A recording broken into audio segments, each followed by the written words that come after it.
Hello dear students, good morning.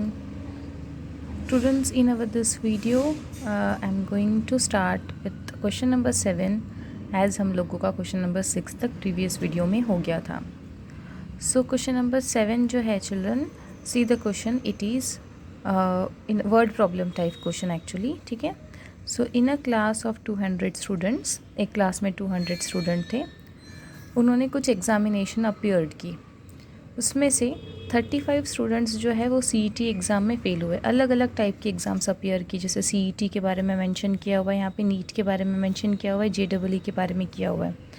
Okay, सो ये 3 type के examinations appear की उन्होंने. उसमें से 35 स्टूडेंट्स जो है वो CET में फ़ेल हुए, 40 स्टूडेंट्स जो है वो नीट में फ़ेल हुए, 40 JEE में फ़ेल हुए, 20 स्टूडेंट्स जो है वो CET एंड नीट दोनों में फ़ेल हुए, 17 स्टूडेंट्स जो है वो नीट एंड JEE में फ़ेल हुए, 15 स्टूडेंट्स जो है वो CET एंड JEE में फ़ेल हुए, एंड 5 स्टूडेंट्स जो है वो तीनों भी एग्ज़ामिनेशंस में फ़ेल हुए. So you have to find 2 things. First of all you have to find that how many students did not failed in any exam, जो कि कोई भी एग्ज़ाम में फ़ेल नहीं हुए, ऐसे नंबर ऑफ़ स्टूडेंट्स आपको फाइंड आउट करने हैं. एंड सेकेंडली ऐसे स्टूडेंट्स फाइंड आउट करने हैं आपको जो फेल्ड इन नीट और JEE. और बोला है यहाँ पे एक्चुअली आपको एक फिगर दिया हुआ है 17 इन नीट एंड JEE, मतलब दोनों में फेल हुए हैं, इस ऐसा फिगर दिया हुआ है. सो यहाँ पे आपको और फाइंड आउट करना है. So first of all and और का डिफरेंस अभी यहाँ पे अराइज हुआ है, तो यहीं पे समझ लो.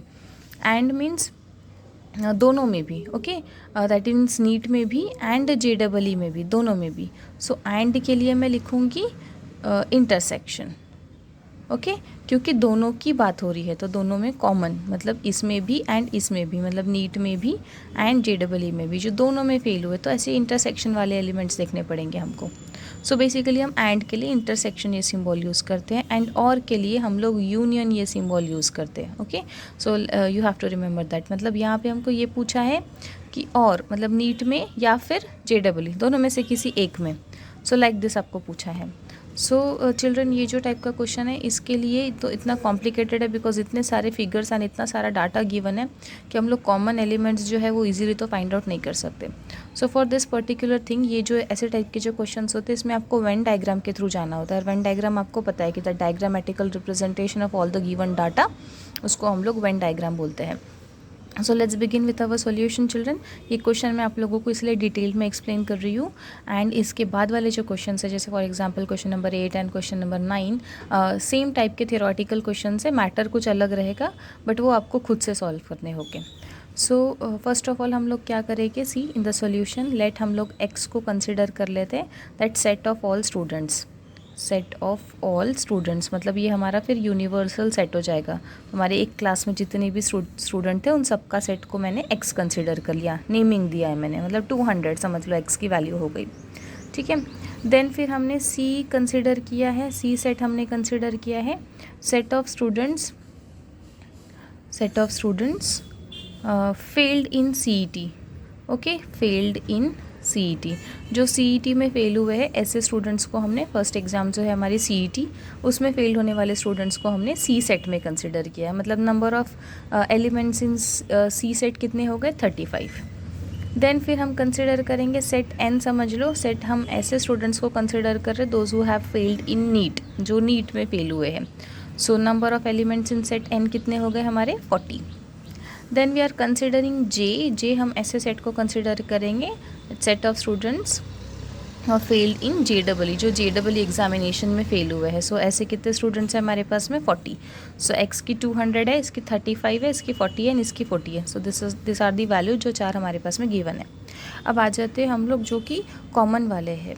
सो what we are given according to our given data, okay, number of element in x is equals to 200 हो गए, number of element in set C is equals to 35 हो गए, number of elements in N is equals to आप लोगों के 40 हो गए, and number of elements in set J is equals to 40 हो गए.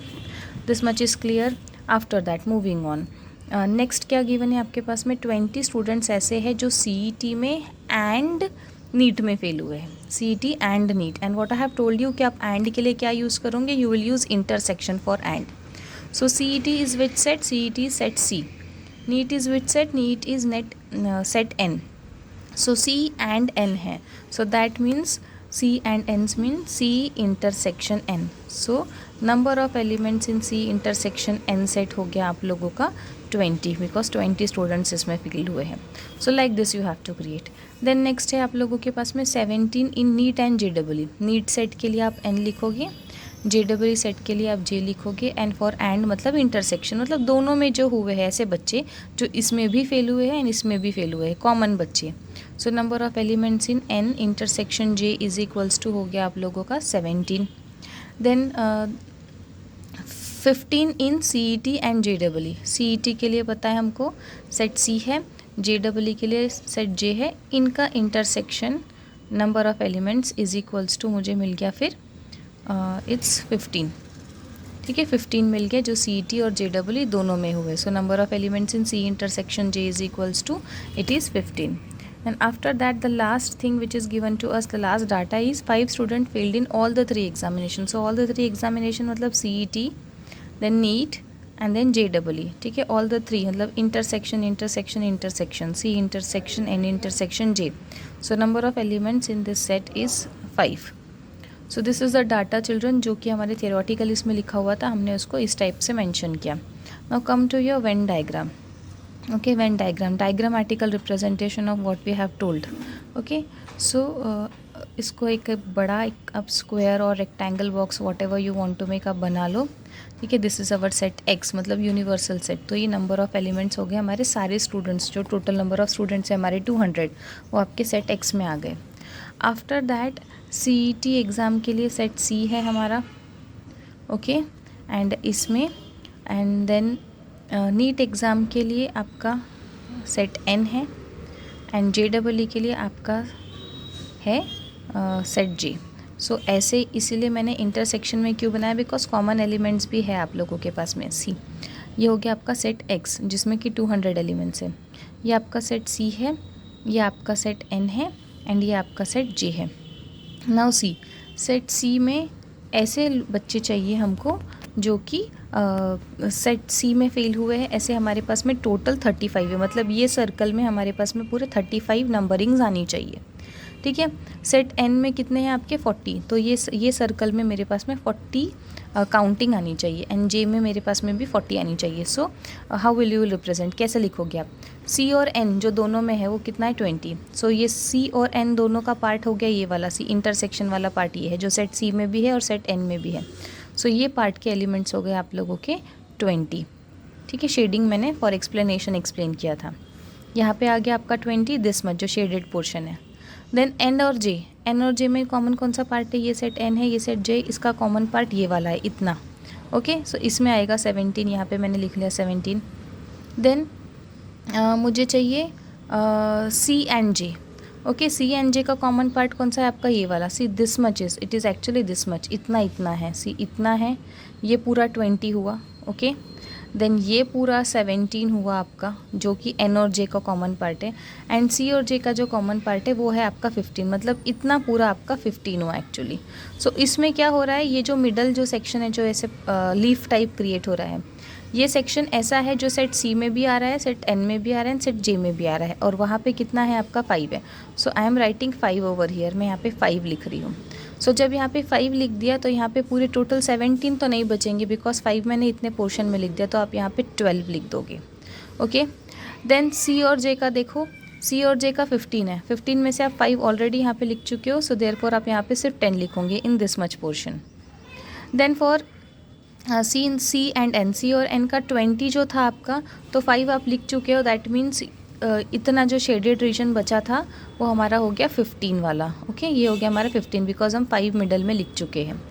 So this much is done. After that C मुझे चाहिए था सेट C में टोटल मुझे काउंटिंग चाहिए ऑफ 35.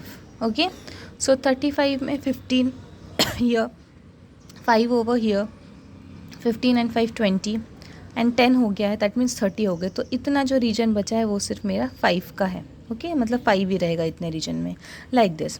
सेट N में मुझे 40 चाहिए. 40 में से कितना मैं ऑक्यूपाई कर चुकी हूँ, 15 ऑक्यूपाई कर चुके हम लोग, 5 ऑक्यूपाई कर चुके हम लोग, 12 ऑक्यूपाई कर चुके, मतलब बचा है हमारे पास में 8 for doing it 40.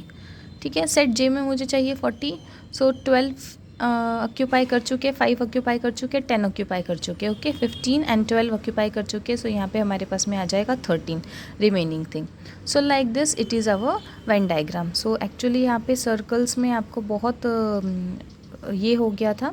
So like this you will draw, see this type you will draw. ये हमारा 5 था, ठीक है, ये हमारा 15 है, ये 8 है, यहाँ पे this is 5, this is 10, this is 12 and this is 13। And ये कैसा है, ये रिप्रेजेंटेशन हम लोगों ने कैसे डिस्ट्रीब्यूट किया है ये हमने क्लियरली अभी ऊपर में समझ लिया है। This is our set x, so this is our representation for Venn diagram. Now solving with this Venn diagram, using this Venn diagram for solving your question or finding your answer is quite easy now. So now let's begin. अब one more thing children, आप लोगों को first thing जो find out करने के लिए बोली है वो बोली है कि how many students did not failed in any exam, did not fail in any exam, जो कि कोई भी एग्ज़ाम में फेल नहीं हुए। So let me make one thing clear over here. देखो मैंने सेट सी कंसिडर किया, सेट जे कंसिडर किया, सेट एन कंसिडर किया। तो हमने सेट सी जे एन कैसे कंसिडर किया? सी को हमने वो सेट लिया था that students who have failed in CET. J set हमने वो लिया था स्टूडेंट्स जो JEE में फेल हुए, फेल होने वाले स्टूडेंट्स हमने सी के सेट में लिया हुआ है। सो डिड नॉट फेल जब अगर बोलते हैं हम, तो मैं अगर सी मैंने फेल होने वाले स्टूडेंट्स को लिया है, सो सी कॉम्प्लीमेंट नहीं फेल होने वाले स्टूडेंट्स हो जाएंगे, दैट मीन्स पास होने वाले स्टूडेंट्स हो जाएंगे, ठीक है। जे अगर मैंने फेल होने वाले स्टूडेंट्स का कंसिडर किया है सेट JEE में, तो जे कॉम्प्लीमेंट क्या हो जाएंगे, जो स्टूडेंट्स पास हो चुके हैं ऐसा सेट बन जाएगा जे कॉम्प्लीमेंट, ठीक है। लाइक दिस एन का भी समझ लो कि एन अगर आपके नीट में फेल होने वाले स्टूडेंट्स है तो एन कॉम्प्लीमेंट नीट में पास होने वाले स्टूडेंट्स बन जाएंगे। सो अब मुझे चाहिए did not failed in any exam, कोई भी एग्ज़ाम में नहीं, तो सी यूनियन एन यूनियन जे, ये तीनों का एग्ज़ाम का यूनियन हो गया, मतलब ये भी तीनों भी एग्ज़ाम्स हो गई, ठीक है। तीनों एग्ज़ाम्स का यूनियन अगर मैं लेती हूँ तो ये बन गया मेरा तीनों एग्ज़ाम्स में फेल होने वाले स्टूडेंट्स, ओके। तो मुझे चाहिए कि तीनों एग्ज़ाम्स में नहीं फेल हुए, did not failed in any exam, कोई भी एग्ज़ाम में नहीं हुआ, इसमें भी नहीं, इसमें भी नहीं, इसमें भी नहीं, तो मैं सी यूनियन एन यूनियन जे का कॉम्प्लीमेंट ले लूँगी और मुझे इसके number of elements find out करना है। सो दैट ये मुझे फाइंड आउट करना है, this thing I have to find out. So by given data हम लोगों ने ये चीज़ फाइंड आउट की। सो ये चीज़ फाइंड आउट करना ईजी है। सी हम किसी भी सेट का कॉम्प्लीमेंट अगर फाइंड आउट करते हैं, जैसे फॉर एग्जांपल मैंने आपको कल ही एक्सप्लेन किया, number of elements in A complement plus number of element in A, दोनों का कॉम्प्लीमेंट और ए दोनों का मिला के हमको क्या मिल जाता है, number of element in our universal set. So like this only, ठीक है। सो इसी में से हम लोग क्या फॉर्मूला डिराइव कर सकते हैं कि number of elements in A complement अगर मुझे फाइंड आउट करने तो मुझे क्या करना पड़ेगा, number of element in X minus number of element in A करने पड़ेगा। मतलब इसको मैं अगर इस साइड लेकर आ जाऊँ तो मुझे यही फॉर्मूला मिलेगा, ठीक है। ए कॉम्प्लीमेंट फाइंड करने के लिए मुझे ए को यूनिवर्सल सेट में से माइनस करना पड़ेगा। सो लाइक दिस, इसका कॉम्प्लीमेंट फाइंड करना है मुझे, तो मुझे इसके सेट को यूनिवर्सल सेट में से माइनस करना पड़ेगा। तो यूनिवर्सल सेट तो हमने एक्स करके ही कंसिडर किया था एंड ये हो गया इसका सेट सी यूनियन एन यूनियन जे, ठीक है। कॉम्प्लीमेंट फाइंड करने के लिए उसको हम यूनिवर्सल सेट में से माइनस कर रहे हैं। सो यूनिवर्सल सेट में हम लोगों को पता है कि 200 एलिमेंट्स हैं, ठीक है। अभी फाइंड आउट करना है हमको सी यूनियन एन यूनियन जे। सो कैसे फाइंड आउट करोगे वो, सी यूनियन एन यूनियन जे, मतलब जो आपके सी एन और जे सेट्स थे ये वाले, इन सब के आप डाटा कंसिडर करोगे। देखो जैसे आपका सी में क्या क्या था, इट वॉज 5 देन 15, ठीक है, then 10, okay, then 8, then 12 and then 13, okay, and 5। That means C में एन में और जे में आने वाले सारे नंबर्स आपको लेने पड़ेंगे, 5 15 8 5 10, ओके, 12 13, ये सारा आपको कंसिडर करना पड़ेगा क्योंकि तीनों सेट का मैंने यूनियन बोला है। तो यूनियन मतलब इसका सभी का डाटा मुझे पूरा लेना पड़ेगा। सो सी यूनियन एन यूनियन जे में नंबर ऑफ़ एलिमेंट्स में कैसे लिखूँगी, सी 5 + 15 + 8 + 10 + 5 + 12 एंड +13। सी पूरा डाटा हम लोगों ने लिखा जो कि सी यूनियन एन यूनियन जे में, मतलब सारे सेट्स में हमको अवेलेबल था, वो सारा हमने डाटा लिख लिया। ये हमने कहाँ से लिखा, बाय यूजिंग वेन डायग्राम। सी ये इसीलिए हुआ क्योंकि हमने प्रॉपरली डिस्ट्रीब्यूट किया। अभी आप बोलोगे कि टीचर हम लोगों के पास में एक्चुअली हम लोगों के पास में तो टीचर ये डाटा गिवन ही है 35, 40, 17, ये सब कुछ हमने क्यों ऐड नहीं किया? ये सब कुछ हमने इसलिए ऐड नहीं किया बिकॉज हमने डाटा क्रिएट कैसे किया? ये डाटा हमने क्रिएट किया by using our Venn diagram, ठीक है। मतलब जो 5 जो कॉमन में आ रहा था वो एलिमेंट्स हमने छोड़ के फिर डिस्ट्रीब्यूशन किया, माइनस कर करके हमने यहाँ पे फिगर्स लिखा था, 5 माइनस करके हमने यहाँ 15 लिखा, बिकॉज टोटल उसका इंटरसेक्शन पार्ट 20 था। वैसे ही यहाँ इंटरसेक्शन पार्ट 15 था तो 5 माइनस करके हमने 10 लिखा, लाइक दिस वे। सो अगर हम लोग ये डाटा यूज़ करते जो कि हमारे पास में रेडिली गिवन था तो हमारा आंसर रॉन्ग हो जाता। वेन डायग्राम से रिप्रेजेंटेशन करके जब हमने डाटा लिया तब हमारा आंसर राइट आएगा। So doing the addition of all this it is -68 and 200 -68 मतलब answer is 132. So this is your answer and plus one more thing children, जो आंसर आप लोगों के टेक्स्ट बुक के बैक साइड में गिवन है वो इनकरेक्ट है, so this is the correct one, ठीक है। सो हम लोगों को फर्स्ट थिंग मिल गई। नाउ सेकेंड थिंग, सेकेंड चीज़ आप लोगों को क्या फाइंड आउट करने को बोली है? आपको फाइंड आउट करने को बोली है that number of students who have failed in NEET में और JEE में जो फेल हुए हैं ऐसे स्टूडेंट्स फाइंड करने को बोले आपको, ठीक है। सो फॉर नीट हम लोग N यूज़ करते, फॉर JEE हम लोग J यूज़ करते, एंड फॉर और मैंने आप लोगों को बोला है यूनियन यूज़ करने के लिए, ठीक है। सो N यूनियन J के नंबर ऑफ़ एलिमेंट्स मुझे फाइंड आउट करने हैं, सिंपल, ठीक है। Then number of elements in N union J find out करने के लिए आप क्या करोगे? आप अपने N को और J को सेट, N और J सेट देखोगे। N सेट देखो और J सेट देखो। N में आपके पास में क्या क्या है? N और J सेट देखना है आपको, C सेट को आपको निगलेक्ट कर देना, मतलब इतना आपको निगलेक्ट करना है। तो आप देखो N सेट के अंदर, ये सर्कल के अंदर जो N सेट का है आपके कौन से फिगर आ रहे हैं? आपके पास में फिगर आ रहे हैं 5, 8, 15, 8, 5 एंड 12, ये 4 फिगर आ रहे हैं। और J सेट में देखो आपके पास में कौन कौन से आ रहे हैं? J सेट में भी 4 आ रहे हैं, बट एक्चुअली 5 और 12 तो रिपीट हो रहा है, N में भी एंड J में भी, तो हम लोग एक ही बार ऐड करेंगे, डबल डबल तो ऐड नहीं करेंगे। सो दैट मीन्स N और J का अगर आप एडिशन देखते हो तो आपको कौन से मिलते हैं? 15, 8, 5, 12, 10, 13, ये सारे एलिमेंट्स आ गए आपके N और J सेट के अंदर। सो number of elements in N union J में आ जाएगा आप लोगों का 15 + 8 + 10 + 5 + 12 + 13, सबका एडिशन लिखोगे आप जितने आपके पास में वहाँ पे प्रेजेंट थे by seeing diagram, is equals to answer है आप लोगों का 63। सो सी चिल्ड्रन, ये फाइंड आउट करना तो हम लोगों के 2 लाइन का आंसर था, but the main thing in your question was the distribution जो कि दिया हुआ है इस वे से, ठीक है। अंडरस्टैंडिंग कि हम लोगों को किस वे से करना है, and creation of Venn diagram, this was your very important part. Venn diagram के क्रिएशन से आप लोगों को आपको जो आंसर फाइंड आउट करने का है वो ईजी हो गया। डायरेक्टली अगर आप ये डाटा यूज़ करके फाइंड आउट करते थे तो आप लोगों के आंसर कभी करेक्ट आते ही नहीं थे। So in this way question number 8, question number 9, question number 10 of your exercise जो है ये सारा इसी वे पर डिपेंडेंट है, and plus question number 13 also. So ये सारे जो आपके 4 क्वेश्चंस मैंने आप लोगों को बताए हैं वर्ड प्रॉब्लम्स, इसी वे पे क्रिएटेड है। इस ऐसे ही वे से आप लोगों को वेन डायग्राम बनानी है एंड वेन डायग्राम से आप लोगों को आगे सॉल्व करना है। And one more thing children, ये जो है वेन डायग्राम में ये कॉम्प्लिकेटेड थी बिकॉज हमारे पास में 3-4 सेट थे, बट बाकी जो वेन डायग्राम जो क्वेश्चंस मैं आपको खुद से करने को बोल रही हूँ उनकी वेन डायग्राम्स इतनी कॉम्प्लिकेटेड क्रिएट नहीं होगी, वो थोड़ी ईजी रहेगी। सो वो सारे क्वेश्चन जो है आप लोगों को, वो आपकी होमवर्क है, वो आपको खुद करने हैं। एंड इफ़ एनी डाउट अगर आप लोगों को समझ नहीं आता है, so please let me know, let me inform and I will post the video for that also. So till then, bye children.